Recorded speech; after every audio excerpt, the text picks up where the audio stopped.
Ажеке, менде суроо бар эле. Мен аялым менен урушуп кеткен элем. 1,5 жыл бирге болбодук. 2 балабыз бар. Кааласаң жообуңду беремин дегенмин. Бирок берген эмесмин. Убакыт өтүп азыр жараштык. Аялым никеңден өтүш керек дейт. Же жашай берсек болобу? Жообун берген эмесмин. Эгер кааласаң жообуңду берем деп атпайсызбы? Демек талак түшкөн жок бул жерде. Кадимгидей жашооңузду уланта бересиз. Болгону белек бекчектерден кичине берип коюңуз, көңүлү көтөрүлсүн. Ортоңуздордо жакшы көрүү сезимдер күчөсүн. Куранда айткандай, маватта ва рахма дейт го. Жүрөк сүйүү, мээримдүүлүк, анан тынчтык жашоо орносун.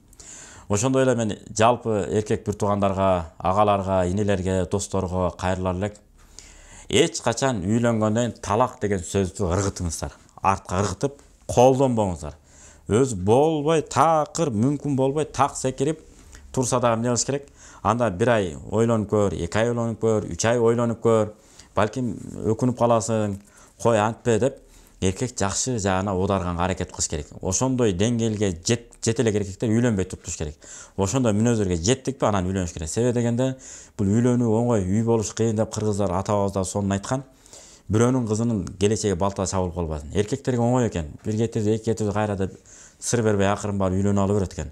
Бирок аял киши бир жолу турмушу бузулгандан кийин, экинчи жолу бузулгандан кийин бүттү, баркы кете баштайт экен. Ошон үчүн аялдар деле тырышат багыштар. Кой жашап кетейин, антейин, митейин деп. Ошондуктан эркек катары аялдардын алсыздыгын түшүнүү менен пайгамбар Мухаммад алейхиссалам айткан, аялдар колуңардагы аманат. Буга эч качан кыянат кылбагыла. Аял киши кыйшык, ийри кабыргадан жаралган. Бир заматта түздөйм десеңер сындырып аласыңар. Акыры насаатыңарды дайыма айтып тургула деп.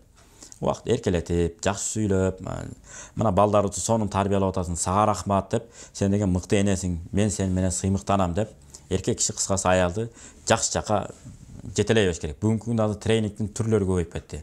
Мыкты эне, мыкты келин, мыкты апа деген ар кандай бир мыкты мугалим деген аттарды атап, аялдарды өстүрө турган толтура тренингдер чыгып кетти азыр. Ошолорго катыштыртыңыз. Азыр интернет аркылуу да берип атышат, мындай да берип атат. Үй бүлөгө адамдын деңгээлин өстүрүү боюнча китептердин түрлөрү алып келип окуп, мана мага айтып бер деш керек. Мен да угайын сенден деп. Оку десеңиз окубайт, мага айтып бер десеңиз, анан кызыктуураак болот, айтып берет. Анан талкуулайлы деп. Айтып бер эмес, экөөбүз талкуулайлы, кайсы жерин алабыз, кайсы жер бизде бар болчу экен. Демек, ошону эле көкүн чыгарып коюш керек. Кайсы нерсе жок болсо, муну турмушубузга алып кирели деп, пайдалуу жакка алып кириш керек. Мына ушулардын баарына эркек киши эмне кылыш керек? Шарт түзүп бериш керек буюрса.